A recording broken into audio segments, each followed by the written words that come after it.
மக்களே தாறுமாறான சம்பவம் பண்ணிட்டு இருக்கீங்க போல இருக்க அஃபீஷியல் ஓட்டிங்கில் ஓட்டுகளை போட்டு என்ன ப்ரோ திவாகர் எலிமினேட்டா ப்ரோ எங்க அண்ணன் ப்ரோ நாங்கள் தான் ப்ரோ ஓட்டு போட்டோம் எப்படி ப்ரோ எலிமினேட் ஆவார் ப்ரோ அன்ஃபேர் ப்ரோ ஷோவே நடக்கூடாது ப்ரோ அப்படின்ற மாதிரி நீங்கள் தமிழில் பார்த்து நினைக்கலாம். ஸோ விஷயம் இல்லாமல் நம்ம போட மாட்டோம் இல்லையா. ஸோ ஹாய் ஹலோ வாடகை மகளிர் நான் தான் பிபி ட்ராக் மாதிரி பிக் பாஸ் நைன் தமிழுக்கான அஃபீஷியல் ஓட்டிங் ஆர்டர் தான் பார்க்க போகிறோம். ஃப்ரைடே காலையில் நிலவரப்படி யார் ஃபஸ்ட்டில் இருக்கா யார் லாஸ்ட்டில் இருக்கா யார் எலிமினேட் ஆக போகிறா ஒட்டு எவிக்ஷனா டபுள் எவிக்ஷனான்னு சொல்லி நீங்கள் நிறைய பேர் கேள்வியோடு இருப்பீங்க. அதுக்கான மொத்தத்தையும் நம்ம இந்த வீடியோவில் பார்க்க போகிறோம். ஸோ வீடியோவில் பார்க்க முடியும் மறக்காம ஒரு லைக் பண்ணிக்கோங்க, சப்ஸ்கிரைப் பண்ணிக்கோங்க. மறக்காம அந்த பண்ணி லைக் பண்ணி பார்த்து தட்டுங்க. லைக்கை பார்த்து தட்டி விடுங்கப்பா, அப்போ தான் வீடியோ ஒரு 10 பேருக்கு சஸ் ஆகும். ஸோ வீடியோக்குள்ள போகலாமா? வீடியோக்கு போகலாம். 2 நாளாக நம்ம கீழேருந்து போயிட்டோம், மேலேருந்து இப்போ வருவோம் ஓகேங்களா. மேலே ஃபஸ்ட்டில் யார் இருக்கா அப்படின்ற மாதிரி நீங்கள் ரொம்ப ஆர்வமாக இருக்கிறது எனக்கு தெரியுது. ஸோ ஃபஸ்ட்டில் யார் ஏதாவது மாற்றம் இருக்கான்னு கேட்டிங்கன்னா மாற்றமே கிடையாது. ஒருத்தவங்க பயங்கரமாக ராஜா மாதிரின்னு சொல்லக்கூடாது, ராணி மாரி வந்துட்டு ஒரு சீட்டை போட்டு உக்காந்துட்டாங்க, அதுலேருந்து போகவே மாட்டாங்கன்ற மாதிரி நிற்கிறாங்க ஓகேங்களா. ஸோ நம்ம திவ்யா அவர்கள் ஃபஸ்ட்டு பிளேஸில் இருக்காங்க நான் அஃபிஷியல் ஓட்டிங்கில். அன்அஃபிஷியல்லையுமே ஃபஸ்ட் பிளேஸ் வந்துட்டாங்களாமே கேள்விப்பட்டேன். ஸோ வேறு மாதிரி ஓட்டுகள் தாறுமாறாக வந்துட்டு இருக்குங்க. முக்கியமாக ஃபேமிலி ஆடியன்ஸ் வந்துட்டு அவங்களுக்கு பயங்கரமாக சப்போர்ட் பண்ணுறாங்க. எல்லாருக்குமே அவங்களோட கேரக்டர் பிடிச்சிச்சு, அவங்க கேம் அப்ரோச் பிடிச்சிச்சு. ரொம்ப அக்ரெசிவாக ஒரு கேம் பிளே இருக்குது. என்ன தான் வந்துட்டு என்ன தப்பாக பேசினாலும் ஏதாவது தப்பாக நடந்துக்கிட்டாலும் அவங்க நெத்தியில் கேட்டுடுறாங்க, நெத்தி அடித்த மாதிரி கேட்டுடுறாங்க. இது தப்பு, எதுக்கு இப்படி பேசுகிறீங்க அப்படின்ற மாதிரி கேட்டுடுறாங்க. நேற்று அந்த ரேங்கிங் டாஸ்கில் கூட சபரியை பற்றி பேசும்போது எனக்கு சபரியை பற்றி தெரியும், இது சபரி கிடையாது, அவன் நடிச்சிட்டு இருக்கான்ற மாதிரி ஒரு பாயிண்ட்டை நேராக அடித்தாங்க கனி அவர்கள்கிட்ட. ஏன்னா அவங்க அன்புக்கு எங்கள் தலைவிக்கிட்டே அதை வந்து நெத்தியில் அடித்த மாதிரி சொல்கிறாங்க. சபரி பக்கத்துலேயே தான் இருக்கார். ஸோ வேறு மாதிரி ஒரு கேம் பிளேவை திவ்யா அவர்கள் கொடுத்துட்ருக்காங்க பிக் பாஸ் 9 தமிழில். ப்ரோ அப்போ டைட்டில் வின்னர் அவங்க தானா, கப்பில் பேர் எழுதிடலாமா ப்ரோ அப்படின்னு நீங்கள் கேட்கலாம். இப்போதைக்கு போயிட்டு இருக்கிறத பார்த்தா ஷீ இஸ் பிளேயிங் ஸோ வெல்ங்க. வேறு மாதிரி ஸ்மார்ட்டாக கிளவராக பக்காவாக ஆடிட்டு இருக்காங்க. Game Bigg Boss 9 Tamil game எப்படி இருக்கணுமோ அதுக்கான பக்கா மெட்டீரியல் பிக் பாஸ் மெட்டீரியலாக இருக்காங்க. ஸோ பொறுத்திருந்து பார்ப்போம் வர நாட்கள் எப்படி ஆறாங்க சொல்லி. ஸோ திவ்யா அவர்கள் ஃபஸ்ட் பிளேஸில் இருக்காங்க. திவ்யா ஃபேன்ஸ் இருந்தீங்கன்னா மறக்காம வீடியோக்கு ஒரு லைக் பண்ணிட்டு மறக்காம கமெண்ட் செக்ஷனில் கமெண்ட் பண்ணுங்கள். நான் தெரிஞ்சுக்கிறேன் எவ்வளோ திவ்யா ஃபேன்ஸ் வீடியோ பார்க்குறீங்கன்னு சொல்லி. ஸோ செகண்ட் பிளேஸில் யார் இருக்கான்னு பார்த்தீங்கன்னா நம்ம சாண்ட்ரா அவர்கள். இந்த 2 பிளேஸ் மாறவே இல்லை மக்களே. மண்டேலேருந்து நானும் பார்க்குறேன், இது மாறுமான்னு பார்த்துட்ருக்கேன், மாறவே இல்லை. திவ்யா அவர்கள் ஃபஸ்ட்டு பிளேஸ்லேயே இருக்காங்க, செகண்ட் பிளேஸில் சாண்ட்ரா அவர்கள் ஸ்டாண்டாக போயிட்டுருக்கு. இதில் ஓட் டிஃப்ரென்ஸ் பார்த்தீங்கன்னு வைங்களேன், நம்ம சாண்ட்ராக்கும் திவ்யாவுக்கும் 9000 வாக்குகள் வாக்குகள் வந்து இன்க்ரீஸ் ஆகிட்டே தான் இருக்குது. நம்ம திவ்யா அவர்களுக்கு வாக்குகள் இன்க்ரீஸ் ஆகிட்டே தான் இருக்குது. நேற்று படி வந்து 5000 வாக்குகள் டிஃப்ரென்ஸ் இருந்துச்சு, இப்போ 9000 வாக்குகள் டிஃப்ரென்ஸ் ஆகிடுச்சு ஓகேங்களா. திவ்யாவுக்கும் திவ்யாவுக்கும் அவ்வளோ ஓட்டுகள் வந்துட்டு இருக்கு, சாண்ட்ராவுக்குமே வந்துட்டு இருக்கு ஓகேங்களா. ஸோ சாண்ட்ரா ஃபேன்ஸுமே பயங்கரமாக ஓட்டு போட்டுட்ருக்கீங்கன்னு தெரியுது. ஸோ வந்ததிலே வைல்ட் கார்டில் பெஸ்ட்டு வைல்ட் கார்டுன்னு அவங்க 2 பேரும் சொல்லிடலாங்க. அந்த மாதிரி வந்தோடனே கன் ஷாட்டில் வச்ச மாதிரி எல்லாரையும் அந்த சுடுற மாதிரி சுட்டுட்டாங்க, சுட்டு எல்லாத்தையும் நெத்தியில் அடித்த மாதிரி சொல்லிட்டாங்க. ஸோ அது மக்களுக்கு ரொம்ப பிடிச்சிருச்சு. முக்கியமாக ஃபேமிலி ஆடியன்ஸ் அதை ரொம்ப வரவேற்கிறாங்க. அது சாண்ட்ரா அவர்கள் அப்போலேருந்து இருக்காங்க இல்லையா, நிறையா ஃபேன்ஸ் இருக்காங்க அவங்களுக்கு. திவ்யாவுக்குமே சீரியல் ஃபேன்ஸ், பாக்கியலட்சுமியில் பயங்கரமாக அந்த ஜெனி கேரக்டர் மூலிமா சில ஃபேன்ஸ் இருக்காங்க. சீரியலை நடித்தா மட்டும் பெருசாக இதாகிட முடியாதுங்க, வந்து களத்தில் கேம் ஆடி இது பண்ணணும். அதை வந்து நம்ம திவ்யா அவர்கள் கரெக்டாக செய்கிறாங்க, சாண்ட்ரா அவர்களும் செய்கிறாங்க. சாண்ட்ரா ஃபேன்ஸ் யாரெல்லாம் இருக்கீங்கனாலும் மறக்காமல் கமெண்ட் பண்ணி வீடியோ ஒரு லைக் பண்ணிக்கோங்க. சாண்ட்ரா அவர்கள் செகண்ட் பிளேஸில் இருக்காங்க, அவங்களுக்கும் ஓட்டுகள் தாறுமாறாக வந்துட்டு இருக்கு. இவங்க 2 பேரை சாட்டர்டே எபிசோடில் ஒன்றா சேவ் பண்ணாருன்னா எப்படி இருக்குன்றதை யோசிச்சு பாருங்கள். நான் அதை பற்றி நான் டீட்டெயிலாக உங்களுக்கு சொல்கிறேன். ஸோ தேர்ட் பிளேஸில் யார் இருக்கான்னு பார்த்தீங்கன்னா அதான் மாற்றங்கள் இருக்கா. நேற்று வந்து திவாகர் அவர்கள் இருந்தார், இப்போ தான் மாற்றம் இருக்கான்னு கேட்டிங்கன்னா மாற்றம் இருக்குது. தேர்ட் பிளேஸில் பார்வதி அவர்கள் வந்திருக்காங்க, திவாகர் அவர்கள் கீழே போயிருக்காரு. பார்வதி அவர்கள் ஒரு கேம் பிளே கொடுக்குறாங்க. நான் ஆல்ரெடி சொன்ன மாதிரி இந்த ஷோவை வேறு மாதிரி எடுத்துகிட்டு போகிறாங்க. பாசிட்டிவோ நெகட்டிவோ இந்த ஷோவுக்கு ஏதோ ஒரு கண்டென்ட் கொடுக்குறாங்க. ஒரு பில்லர் மாதிரி இருக்காங்க இந்த ஷோக்கு. சீசன் 9 ஒரு 2 வருஷம் கழிச்சு சீசன் 9 பண்ண எடுத்து பார்த்தீங்கன்னா பார்வதி நேம் வந்துட்டு கண்டிப்பாக ஒரு பெரிய பங்களிப்புன்றது இந்த ஷோக்கு இருக்கும் ஓகேங்களா. அதுதான் உண்மை. பார்வதி அவர்களுக்கான ஃபேன்ஸ் வந்து தனியாக இருக்காங்க ஓகேங்களா.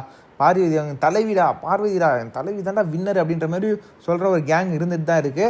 பார்வதிக்கான ஒரு கிரேஸும் இருக்குது. ஸோ பார்வதி அவர்களுக்கு ஓட்டுக்கள் இன்க்ரீஸ் ஆகிருக்கு. ஃப்ரைடே காலையில் நிலவரப்படி அஃபிஷியல் ஓட்டிங்கில் பார்வதிக்கான ஓட்டுக்கள் ஏறி இருக்குது. ஸோ ஃபோர்த் பிளேஸில் யாருன்னு பார்த்தீங்கன்னா நம்ம திவாகர் அவர்களுக்கு ஓட்டுகள் டிக்ரீஸ் ஆகிருக்கு மக்களே. உங்களுக்கு எல்லாருக்கும் தெரிஞ்சிருக்கும், ரொம்ப தவறான வார்த்தைகளை யூஸ் பண்ணிகிட்டு இருக்காரு, ரொம்ப தவறாக விஷயங்கள் நடந்துட்டு இருக்காரு, ரொம்ப தவறாக பண்ணிட்டுருக்காரு. நான் அது வந்துட்டு நான் காலையில் போட்ட வீடியோவில் சொல்லியிருப்பேன். ரொம்ப ஒரு எல்லை மீறி போயிட்டுருக்காரு, இதை ஸ்டாப் பண்ணியே ஆகணும்.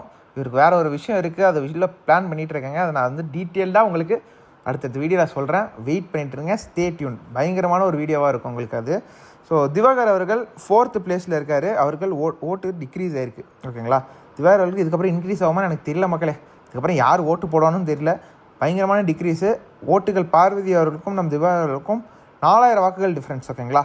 திவாகர் அவர்கள் 4th பிளேஸில் இருக்காங்க. 5th பிளேஸில் ஏதாவது மாற்றம் இருக்கான்னு கேட்டிங்கன்னா, அரோரா அவர்கள் இருந்தாங்க இல்லையா 5th பிளேஸில், இப்போது அரோரா அவர்கள் கீழே போயிருக்காங்க. விக்கல்ஸ் விக்ரம் மேலே வந்திருக்காரு. விக்கல்ஸ் விக்ரம் என்ன ப்ரோ பண்ணாருன்னு கேட்டிங்கன்னா எனக்கும் ஒன்றுமே தெரிலங்க. விக்கல்ஸ் விக்ரம் என்ன பண்ணாருன்னு கொஞ்சம் நீங்கள் எதாவது சொன்னீங்கன்னா கொஞ்சம் நல்லாயிருக்கும். அவர் எதாவது பண்ணுறாரா? அங்கங்கே ஏதோ காமெடி பண்ணுறாப்புல, ஏதோ பாடி ஷேமிங் மாதிரி ஒன்று பண்ணுறாப்புல, பார்வதியை பண்ணாப்புல. மற்றபடி என்ன பண்ணாருன்னு எனக்கு சுத்தமாக தெரியல. அவர் கேமும் ஆடுறதில்ல, பெருசாக கேம் பிளே அவர்கிட்ட இருக்குனாலும் எனக்கு தெரியல. நீங்கள் தெரிஞ்சு தான் மறக்காமல் கமெண்ட்ஸில் கமெண்ட் பண்ணிட்டு போங்க.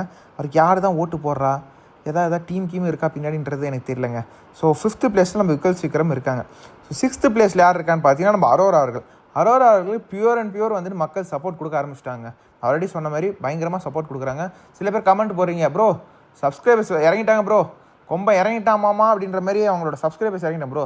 அவங்க சப்ஸ்கிரைபர்ஸ் இருக்கிறது 1500 பேர் ப்ரோ. அவங்க எடுத்து ஓட்டு உங்கள் ஃப்ரெண்ட்ஸுக்கிட்ட சொல்லி ஓட்டு போட்டால் கூட இவ்வளோ ஓட்டெலாம் வராது ப்ரோ. ஓகேங்களா? அவங்களுக்கான ஃபேன்ஸ்ன்றது ஃபேமிலி ஆடியன்ஸ் சைட்லேருந்து கொடுக்க ஆரம்பிச்சிட்டாங்க. ஏன்னா அவங்களோட கேரக்டர் மக்களுக்கு புரிஞ்சிடுச்சு. அந்த பொண்ணுக்கிட்ட பெருசாக ஒன்றும் இல்லைப்பா, ஆட்டிடியூட் காட்டுறதெல்லாம் கிடையாது, ரொம்ப சிம்பிளாக இருக்குது, ரொம்ப எதுவுமே தெரியாது, யாரையும் ஹர்ட் பண்ணிடக்கூடாது, அந்த மாதிரி நல்ல பொண்ணாக இருக்குது. கண்டிப்பாக நம்ம சப்போர்ட்டை கொடுப்போம் அப்படின்ற மாதிரி மக்கள் கொடுக்குறாங்க. அவங்க வேற ஒரு ட்ராக்கில் போய் மாட்டிக்கிட்டாங்க. அதுதான் ஒரே ஒரு விஷயம். அதில் மாட்டாமல் இருந்திருந்தாங்கன்னா கண்டிப்பாக பயங்கர பாசிட்டிவிட்டியில் அவங்க போயிட்டு இருந்திருப்பாங்க. இப்போதைக்கு கூட ஒன்றும் பிரச்சனை இல்லை, 6th பிளேஸில் இருக்காங்க. நிறைய பேர் எனக்கு மெசேஜ் பண்ணி கேட்டிருந்தீங்க, ப்ரோ அரோரா அவர்கள் போயிடுவாங்களா ப்ரோ, அரோரா அவர்கள் போயிடுவாங்களா, நான் அரோரா ஃபேன் ப்ரோ, அவங்க கண்டிப்பாக இருக்கணும் ப்ரோ அப்படின்னு மாதிரி சொல்லிருந்தாங்க. நான் சொல்கிறேங்க இந்த வாரம் போகிறதுக்கு வாய்ப்பே இல்லைங்க. நிறைய பேர் சொல்கிறீங்க ப்ரோ அன்அஃபிஷியலாக லாஸ்ட்டில் இருக்காங்க ப்ரோ. அன்அஃபிஷியலாக நம்பாதீங்க, நான் சொல்கிறேன் அன்அஃபிஷியல் நம்பாதீங்க. ஸோ அரோரா அவர்களுக்கு ஓட்டுகள் இருக்குது. இந்த வாரம் அவங்க போகிறதுக்கு வாய்ப்பு கிடையாது. எனக்கு தெரிஞ்சு இந்த வாரம் போய் வாய்ப்பு கிடையாது. இன்னும் ஒரு நாள் ஓட்டிங் இருக்குது. இன்றைக்கி காலிலேருந்து நைட் வரைக்கும் இருக்குது இல்லையா? ஸோ இந்த நைட் வரைக்கும் கண்டிப்பாக உங்களுக்கு டிக்ரீஸ் ஆகாதுன்னு நினைக்கிறேன். டிக்ரீஸ் ஆனாலுமே கீழே வரைக்கும் வரதுக்கு வாய்ப்பு இல்லை. பட் அரோரா அவர்களுக்கு ஓட்டுகள் எவ்வளோ இருக்குன்னு பார்த்தீங்கன்னா, டேஞ்சர் ஜோனில் இருக்க லாஸ்ட் பிளேஸில் இருக்கிறவங்களுக்கும் அவங்களுக்கும் வந்துட்டு 7500 வாக்குகள் தான் டிஃப்ரென்ஸ். இவங்க இருக்கிறது எத்தனாவது இடம்? 6வது இடத்துல இருக்காங்க. 10வது இடத்துல இருக்கவங்களுக்கும் 6வது இடத்துல இருக்க அரோராவுக்கும் இருக்கிற வித்தியாசம் ஜஸ்ட் 7500 வாக்குகள். ஓகேங்களா? இது இந்த ஒரு நைட்டில் மாறுமா, ஒரு நாளில் மாறுமான்னு கேட்டிங்கன்னா மாறதுக்கு வாய்ப்பு இருக்குது. ஓகேங்களா? பட் மாறது கஷ்டம். பட் அரோரா அவர்கள் இந்த வாரம் எனக்கு கேட்டிங்கன்னா போக மாட்டாங்க. ஸோ கீழே 7th பிளேஸில் யார் இருக்கான்னு பார்த்தீங்கன்னா நம்ம வியானா அவர்கள். அம்மா ஒரு காலத்தில் ஒன்று எப்படி பார்த்தேன், 1st பிளேஸில் இருப்பீங்களே அப்படின்ற மாதிரி தான் கேட்க தோணுது. அவங்களே அவங்க தலையில் மண்ணை வாரி போட்டுக்கிட்டாங்கன்னு தான் சொல்ல தோணுது. ஓகேங்களா? தவறான இடத்துல போய் தொட்டு ஒரு விஷயத்தை மாட்டிக்கிட்டாங்க. உள்ளே வந்த திவ்யா அவர்களுக்கு பயங்கரமாக ஃபேன்ஸ் குவியுதுன்னு தெரிஞ்சு அதை தெரியாமல், அதை புரிஞ்சிக்க தெரியல அவங்களுக்கு. ஓகேங்களா? புரிஞ்சிக்க தெரியாமல் தவறான இடத்துல தேவையில்லாமல் பேசி வாயை புத்திக்கிட்டு இருக்கணுமா அப்படின்ற மாதிரிலாம் ஒன்று பண்ணி கேமரா கான்ஷியஸ்ன்னு காட்டி, நான் வந்துட்டு கேமரா வந்துட்டு வருது மக்களே, ஃபோக்கஸ் ஆகும்போது கேமரா ஃபோக்கஸ் ஆகுதா பாரு சுபி, நான் வந்து சாப்பிட்றேன் அப்படின்னு சொல்லி பயங்கரமாக பேசுகிறாங்க. கேமரா ஃபோக்கஸ் ஆகுதுன்னு தெரிஞ்ச உடனேவே அப்படியே வந்துட்டு ஃபாரின் ரிட்டர்ன் மாதிரி 2 விரலில் எடுத்து சாப்பிட்றாங்க. நான் எப்படி சாப்பிடுவேன் அப்படின்ற மாதிரி சொல்கிறாங்க. என்னம்மா நீ, எனக்கு புரியல. நிறைய ஒரு போஸ்டர் பார்த்துருப்பீங்க நான் போடுறது, அந்த கேமியானான்னு சொல்லி. கேமரா பார்த்துட்டே இருக்கேன், கேமரா நம்மளை பார்க்குதா அப்படின்ற மாதிரி அந்த விஷயம். அடுத்து நான் அந்த முன்னாடியே நான் சொல்லியிருப்பேன், பிரவீன் ராஜ் எவிக்ட் வராருங்க. எவிக்ட் ஆகும்போது எல்லாம் ரொம்ப எமோஷ்னல், வீடே அவ்வளோ அமைதியாக இருக்குது, பிக் பாஸ் முதற்கொண்டு அவ்வளோ எமோஷ்னலாக இருக்காங்கன்ற போது இவங்க வந்துட்டு அப்படியே தலையை குனிச்சு அப்படியே சிரிப்பு அட்ஜஸ்ட் பண்ணுறாங்க. அப்படியே சிரிக்க முடியாமல் அப்படியே ஒரு விஷயத்த பண்ணுறாங்க. ரொம்ப மோசங்க, ரொம்ப ஃபேக்குக்கு ஒரு எக்ஸாம்பிள்னால் இந்த சீசனில் நம்ம வியானா அவர்கள். அவங்களுக்கு இது தேவை தான் கண்டிப்பாக. 1st பிளேஸ்லேருந்து மக்கள் இதை புரிஞ்சுக்கிட்டு ரொம்ப ஈஸியாக புரிஞ்சுக்கிட்டாங்க அவங்க இப்படி தான் சொல்லி. ஸோ அதனால தான் அவங்களோட டவுன்ஃபால் அவங்களே தான் காரணம். ஓகேங்களா? ஸோ 7th பிளேஸில் நம்ம வியானா அவர்களுக்கு இருக்காங்க. வியானா அவர்களுக்கும் அரோரா அவர்களுக்கும் ஓட்டுகள் வித்தியாசம் எவ்வளோன்னு பார்த்தீங்கன்னா 2500 வாக்குகள் டிஃப்ரென்ஸ். ஓகேங்களா? 2500 வாக்குகள் தான் டிஃப்ரென்ஸு. ஸோ வியானா கீழே யார் இருக்கான்னு பார்த்தீங்கன்னா ரம்யா அவர்கள். என்ன ப்ரோ சொல்கிறேன், ரம்யா அவர்களா? ரம்யா எவிக்ட் ஆவாங்க நினச்சிட்டு இருந்தேன் ப்ரோ, என்ன ப்ரோ சொல்கிறேன் அப்படின்னு கேட்டிங்கன்னா, ஆமாங்க ரம்யா அவர்கள் வந்துட்டு மேலே வந்துட்டாங்க. என்ன ப்ரோ பண்ணாங்கன்னு கேட்டிங்கன்னா, இந்த ரேங்கிங் டாஸ்கில் கொஞ்சம் பேசினாங்க நேற்று, மற்றபடி எதுவும் பண்ணல. அவங்களுக்கு என்னன்னு தெரில, யார் ஓட்டு போகிறான்னு தெரில. அவங்களுக்கு ஃபேன்ஸ் இருக்காங்கன்னு நினைக்கிறேன் மக்களே. அவங்க அந்த டான்ஸ் ஷோலாம் பண்ணுறாங்க இல்லையா, அந்த இடத்துல அவங்க இருக்கிற ஃபேன்ஸ், அந்த ஷோவில் இருக்கிற ஃபேன்ஸ் வந்து பயங்கரமாக ஓட்டு போடுறாங்கன்னு நினைக்கிறேன். ஸோ அதனால தான் ஒரு சடன் புஷ். ஃபஸ்ட்டு டேயில் அவங்க லாஸ்ட் இருந்தாங்க, 2 days டியூஸ்டே வெனஸ்டே வரைக்குமே லாஸ்ட்டில் இருந்தாங்க. சடன் புஷ் ஆகி மேலே 8th பிளேஸுக்கு வந்திருக்காங்க. வியானா அவர்களுக்கும் ரம்யா அவர்களுக்கும் வித்தியாசம் 3000 வாக்குகள். ஓகேங்களா? அது கீழே யார் இருக்கான்னு பார்த்தீங்கன்னா நம்ம கனி அவர்கள் வந்துட்டு 9th பிளேஸில் இருக்காங்க. அவங்களுமே டேஞ்சர் ஜோன், ரம்யாவுமே டேஞ்சர் ஜோன், வியானா அவர்களுமே டேஞ்சர் ஜோன், ஓரளவு டேஞ்சர் ஜோன் வியானா. கனி அவர்களுக்கு வாக்குகள் எவ்வளோ வந்திருக்குன்னு கேட்டிங்கன்னா கொஞ்சம் இன்க்ரீஸ் ஆகிருக்கு. நேற்று லாஸ்ட்டில் இருந்தாங்க, இப்போ கொஞ்சம் இன்க்ரீஸ் ஆகி மேலே வந்திருக்காங்க. 1000 வாக்குகள் தான் டிஃப்ரென்ஸ். ரம்யா அவர்களுக்கும் நம்ம கனி அவர்களுக்கும் 1000 வாக்குகள் தான் டிஃப்ரென்ஸு. ஸோ லாஸ்ட் பிளேஸில் இருக்கிறது நம்ம சுபிக்ஷா அவர்கள் மாற்றி பேசி அவங்களை பற்றி சொல்கிறதுக்கு எதுவும் இல்லை. ரொம்ப நல்ல பிளேயர், நல்லா கேம் ஆடுவாங்கன்னு நினச்சேன். பட் ரொம்ப மாற்றி பேசி நம்ம வியானா அவர்களோட சேர்ந்து அவங்க தலையில் அவங்களே மண் அடி போட்டாங்கன்னு தான் சொல்ல தோணுது. சுபிக்ஷா அவர்கள் நிறைய மாற்றி பேசி நிறைய பொய் சொல்லி ஒரு விஷயம் பண்ணிட்டாங்க. அதனால் மக்களுக்கு பிடிக்காமல் போயிடுச்சு. அவங்க இருக்கிறதுக்கு கண்டிப்பாக சூப்பரான ஒரு கேம் ப்ளே கொடுத்துருக்கலாம். நான் நிறைய விஷயங்கள் எக்ஸ்பெக்ட் பண்ணேன். ரம்யா அவர்கள் ஃபஸ்ட்டு டே லான்ச் அன்னைக்கு இப்போ ரம்யா அவர்கள், அப்சரா அவர்கள், சுபிக்ஷா அவர்கள்கிட்டேருந்து நான் ரொம்ப அதிகமாக எக்ஸ்பெக்ட் பண்ணியிருந்தேன் கண்டென்ட்டை. நான் போஸ்ட் கூட போட்டிருப்பேன். பட் 3 பேருமே டிசப்பாயின்ட் பண்ணிட்டாங்கன்றது தான் நான் சொல்ல தோணுது. பட் ரம்யாவுக்கு மேலே ஒரு சின்ன ஹோப் இருக்குது. அவங்க அது பண்ண மாட்டாங்கன்றது தோணுது. பார்ப்போம் அதை பண்ணுறாங்களா இல்லையான்னு சொல்லி. ஏன்னா அவங்க பண்ணுற மாரி தெரிலங்க. ரொம்ப அமைதியாக உட்காந்துருக்காங்க. ஏதாவது பிரச்சனை வந்தால் மட்டும் போய் பேசுகிறாங்க. பிக் பாஸ்ன்ற விதத்தில் எல்லா இடத்துக்கும் போய் பேசணுங்க.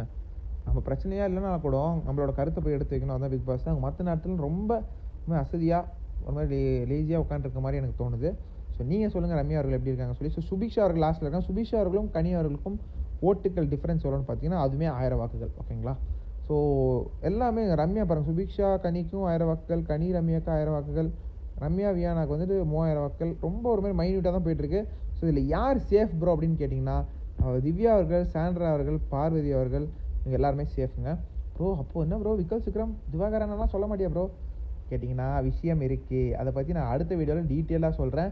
ஸோ இதான் மக்களே, நீங்கள் யாருக்கு ஓட்டு போட்டிங்க, யாருக்கு உங்களோட சப்போர்ட்டுன்றதை மறக்காமல் கமெண்ட்ஸில் கமெண்ட் பண்ணுங்கள்.